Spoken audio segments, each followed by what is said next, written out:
Sholat subuh itu kan di situ ada musola, tapi kan aku sholatnya sendiri dan nanti takut ada yang ngikut di belakang atau apalah gitu-gitu. Takut. Oke.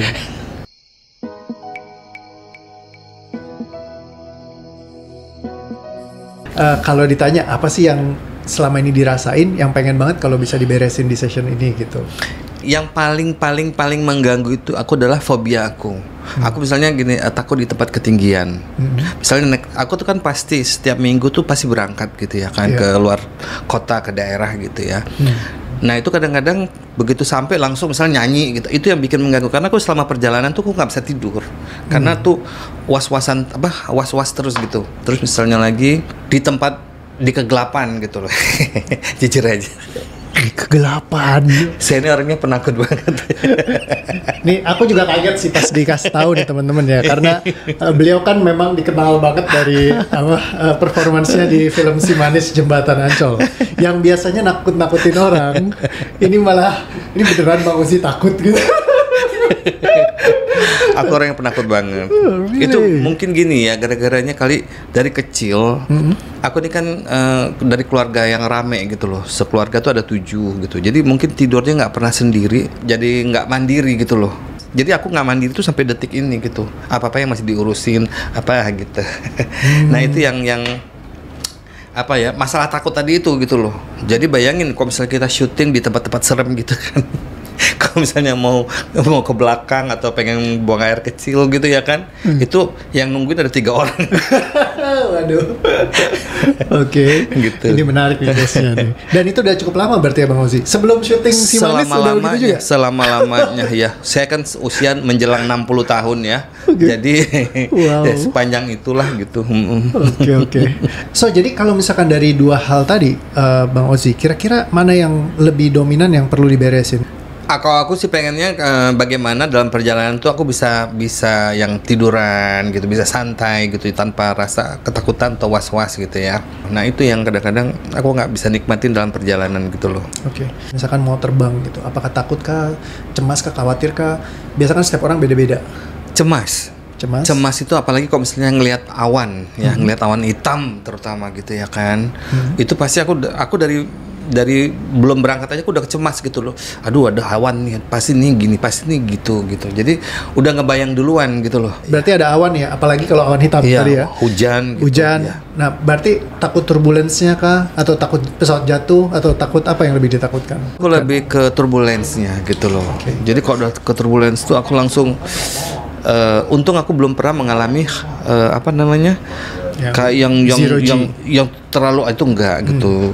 Ya cuman kan mungkin karena dengar cerita dari orang ya aku begini jadi kalau misalnya aku lagi berangkat gitu suka keingetan omongan itu gitu, cerita-cerita kayak gitu. Apa gitu yang paling ditakutkan dari turbulence? Ya itu tiba-tiba kan karena dia hampa udara tuh terus drop langsung. Dropnya itu yang aku anggap benar-benar drop terus apa yang rasanya yang muncul?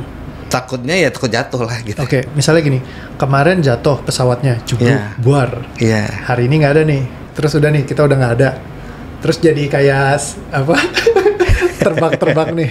Nah, ketika nginget itu, apa yang paling aku takutkan? Apakah mungkin karena kadang harus ninggalkan keluarga, atau karena belum beramal, atau itu udah. Pokoknya aku merasa aku tuh dosanya banyak banget gitu lah. Karena dosanya banyak banget. Iya, kadang tobat, kadang kumat gitu. Tobat ya kumat. Nah, jadi aku tuh paling nyaman itu ketika aku naik haji atau umroh. Nah itu yang aku nggak mikir apapun gitu. Yang maksudnya gue sera-sera it will be gitu loh.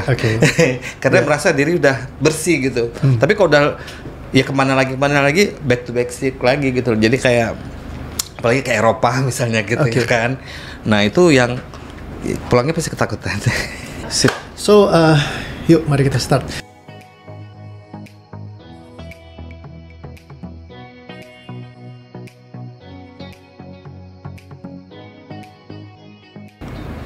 Kayaknya kok enteng aja ya. Udah mulai enteng ya. Iya. Gitu. Ini aku ngebayangin nih, kayaknya fun gitu. Fun. Iya. Terbang ke awan. Kayaknya enak ya. Pesawatnya goyang, bisa jatuh, ada resiko segala macam. nggak tahu, nggak bisa ngebayang, nggak kebayang yang jatuh-jatuh gitu deh. Nggak kerasa kayak tadi ya. Kalau awal kan langsung Iya. kayak intens kepikiran. Diceritakan langsung kebayang. Ini sekarang gini ya. Iya loh. Kayaknya nggak ada apa-apa gitu loh. Iya bener. Iya. Kayak baru berapa menit gitu ya. Iya. Langsung enteng gitu. Iya bener. Padahal kalau aku menceritakan pesawat itu kan pasti ya udah jadi inget lagi gitu kan. Ini enggak. Ini kok enak ya, enteng gitu loh. Tadi aku juga lupa ceritain juga masalah nggak di pesawat aja gitu loh. Di mobil juga gitu, misalnya perjalanan jauh atau di kereta gitu. Nah ini aku misalnya apa lagi di kereta. Kalau misalnya malam mau tidur gitu kan di kereta gitu ya, itu ngebayanginnya kayak keretanya tuh keluar dari relnya gitu loh. Ini enggak. Ya enggak ya. Kayak pemirsa nggak percaya nih. Masa sih begitu doang? Jujur aja gitu ya, aku ini kan orangnya nggak mudah percaya ya gitu. Masa sih gitu ya kan. Tenang Bang, sibuk nggak sendirian. Oh gitu ya. Jadi gini, aku juga pengen tahu gitu kan. Makanya kenapa aku mau di ini sama kamu gitu ya, di coach gitu ya. Ya penasaran gitu, masa sih gitu. Kan kemarin udah nonton itunya ya, acara kalian gitu. Kan masa sih gitu. Nah sekarang nih kok rasanya kayak my soul is apalah gitu. Kayak terbebaskan gitu. Iya. Bahkan naik motor aja aku takut sekarang gitu loh. Oke. Nah gitu. Nah kan nanti aku mau coba naik motor takut lagi. Oke. Jadi memang kalau beban emosi itu kan awalnya kita lahir kayak bayi gitu ya, nggak ada yang bawa trauma, nggak ada yang bawa fobia. Tapi beban itu muncul di satu momen di dalam hidup kita. Iya. Nah jadi ini yang selalu selama ini kita berusaha untuk kendalikan, pendam gitu ya, kita coba lawan rasanya. Nah tapi kalau misalkan kita lepaskan ya dia hilang, jadi kayak kita dulu. Kan dulu mungkin kita nggak takut gitu. Cuman ya program takut itu kan muncul belakangan. Iya betul. Nah jadi ini kita lebih sequence-nya ngebuang. So jadi itu phase yang pertama, jadi aku selalu kayak ngecek ulang ya. Kalau dramatic shifting itu kayak titik pertama kita buang, abis itu kita harus periksa lagi memang. Jadi kayak kita coba bayangin aja, misalnya kayak skenario yang terburuk, naik pesawat terus turbulence apa rasanya, naik motor apa rasanya, bayangin naik kereta apa rasanya. Kalau dibayangin aja udah nggak ada sampai benar-benar bersih. Nah, nggak ada ininya. Maksudnya kayaknya kayak nggak ada apa-apa gitu loh. Ya, kayak tadi ya. Iya. Jadi kan udah ke titik nol gitu, dari 100 mungkin tadi intensitas tinggi sekali, terus akhirnya ke nol. Iya. Gitu. Kalau aku bilang ke nol nih sekarang. Udah ya rasanya. Iya. Okay. Drastis banget kalau aku bilang sih. Kalau kamu bilang tadi kan pelan-pelan ya tadi ya. Ini kayaknya enggak. Yes. Ini ya. Iya. Yes. Gitu. Karena kalau ketemu langsung di titik utamanya, dia bisa langsung turun habis. Cuman aku biasa nggak kasih orang pengharapan biar dia nggak kaget. Makanya aku bilang turunnya pelan-pelan. Coba aku inget lagi nih. Dicek aja dulu. Kalau masih ada yang sedikit aja nggak enak, itu dilepaskan lagi karena dia kayak api ya. Kalau kita bisa padamkan banyak, terus sisa sedikit kita diemin, jangan. Tapi benar-benar kayak oke, sampai clean nih. Aku bayangin semua, ya udah baik-baik aja. Kayak aku tahu sih resiko itu mungkin ada. Tapi ya buat aku nggak apa-apa gitu, maksudnya ya memang ada gitu ya, namanya kita hidup kan bisa aja ada kejadian gitu kan. Cuman kita nggak ketakutan gitu. Ini nggak ini ya, nggak kayak nggak ada gitu. Aduh, makasih banyak Coach. Sama-sama. Aduh, seneng banget aku. Itulah emosi. Kalau udah tahu caranya, itu cepet banget beresinnya. Kayak gitu. Hebat. Keren banget. Ini pahalanya nih gede banget nih orang. Thank you. Nah, berarti yang berikutnya kan tentang kalau di tempat gelap. Iya. Nah, coba dicek kalau di tempat gelap apa yang dirasain. Aku ini paling bermasalah kalau camping tuh adalah kalau misalnya kamar mandinya tuh jauh gitu loh. Oke. Nah, itu yang padahal orang suka camping tapi merepotkan orang gitu ya kan. Jadi kan menjelang subuh, sholat subuh itu kan di situ ada musola, tapi kan aku sholatnya sendiri. Takut. Oke. Apa yang ditakutkan? Kita breakdown lagi ya. Coba dicek. Kayak misalnya kita kan sholat tuh pasti ada nanti takut ada yang ngikut di belakang atau apalah gitu-gitu. Oke. Nah, anggap itu benar kalau ada yang ngikut di belakang, terus kenapa? Ya wassalam. Ada yang ngikutin gua. Kayak dulu zaman di film Kepala Terbang. Ini kayaknya gara-gara sering nakut-nakutin kita zaman dulu ya. jadi takut sendiri juga. Aku tuh nggak ngerti apa yang aku takutin gitu loh. Nah. Karena kan belum, kalau yang turbulence kayak kemarin itu kan pernah kejadian gitu ya. Kalau ini kan belum pernah kejadian apapun gitu loh. Jadi sebenarnya hantu itu seringkali memang kalau menurut dari sainsnya adalah karena yang diyakini sama kepercayaan setempat. Iya. Sehingga kita punya pandangan tentang hantu tuh seperti itu di kepala kita. Nah, jadi itu kayak frame lagi yang masuk. Karena kalau misalkan dia lahirnya di Amerika, walaupun orang Indonesia, hantunya hantu Amerika. Nah, tapi kalau di Indonesia, kita masuk hantu Indonesia misalnya. Nah, jadi program hantu ini dimasukkan. Karena kalau anak kecil, misalkan bayi, mereka nggak takut hantu. Mungkin karena kecil dulu suka digini, jangan itu nanti ada hantu. Jadi, bisa jadi ya. Iya. Oke, kita coba releasing ya yang ini ya.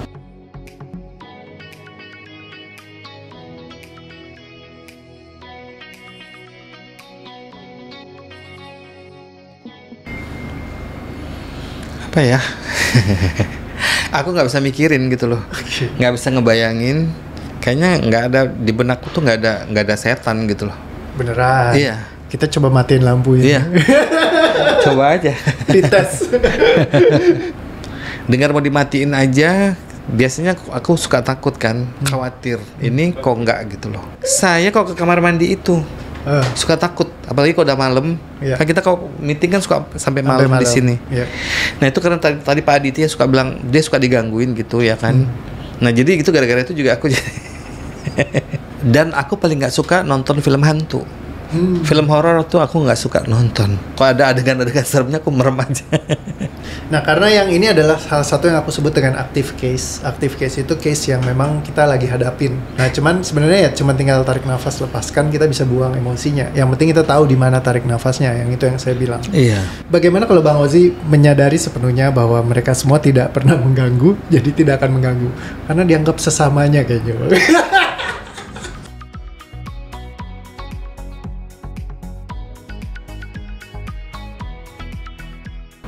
Tadi masih ada takutnya dikit.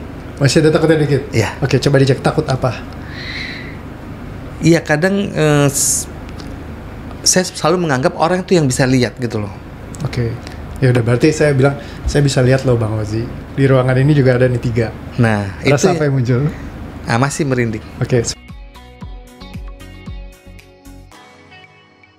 Iya, untuk sementara aku belum pasti ya, belum make sure gitu ya. Aku berani apa enggak.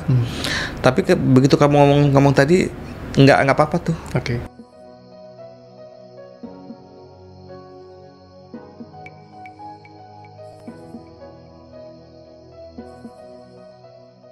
Apa? Mantap. Yang jelas kekhawatirannya tuh kayaknya nggak ada ya, gitu. Kayaknya saya mesti ke kamar mandi sana deh gitu. Ngetes. Uji nyali dulu. Selagi saya masih di sini, jadi enggak, biasanya kalau diceritakan gitu saya suka takut. Jadi diceritakan saya udah takut duluan gitu. Nah ini kok saya bilang, saya nggak takut lagi tuh nanti jadi ini kan. Jumawa gitu. Abis dari sini ditemenin loh pada ngikut ya nih. Nggak takut. Saya merasa hidup saya ya sempurna gitu loh. Nggak apa-apa kan GR sama diri sendiri ya kan. Maksudnya gini, ketakutan yang nggak perlu ditakutin gitu, itu kayaknya beban tuh lepas gitu loh. Lepas yang nggak penting banget gue takutin kayak gitu ya kan gitu. Yes, betul. Gitu karena apa ya? Ya semua orang pasti matilah gitu ya. Kalau namanya apa? Kok soal mati gitu ya, meninggal. Ya gimana mau lihat surga kok gak mati dulu kan gitu. Betul. Ya kan? Kok enteng ya gue ngomongnya. Enteng ngomongnya. Aduh, makasih banyak. Sama-sama Bang Ozi. Aduh. Ya teman-teman juga bisa belajar dari case-nya Bang Ozi ya. Jadi kalau misalkan kita nyimpan ketakutan kita lama gitu, dan cukup lama ya dari dulu gitu. Saya kan udah menjelang 60 tahun. Nah selama itu. Ya, dan ya mungkin kalau misalkan dilepaskan ya bisa banyak lagi berkarya gitu kan. Mungkin mudah-mudahan, amin. Iya, diundang jadi pemeran film horor lagi. Udah siap belum nih berarti? Saya untuk memerankan tokoh horor itu ya siap aja. Tapi kan masalahnya kan di lapangannya. Kita kan selalu syutingnya tempat-tempat serem kan. Ini kayaknya mudah-mudahan nggak apa-apa ya. Siap. Ya, dan kita tunggu lagi nanti sepak terjangnya Bang Ozzy ya, lebih seru lagi. Oke, terima kasih Bang Ozzy. Sama-sama. Sip, be happy terus teman-teman. Selalu melepaskan setiap beban emosinya supaya kita hidup dengan lebih happy, bahagia, makin asik dan makin seru semuanya. Sampai ketemu semuanya, lepasin aja semua bebannya. See you again. Bye-bye.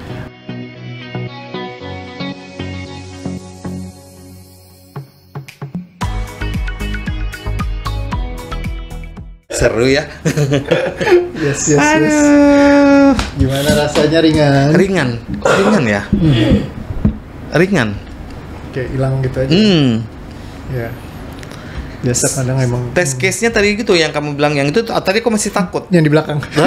masih yang gitu. Nah, betul kamu ini lagi aku ini enteng. Ringan banget. Siap. Aduh, thank you. Sama-sama.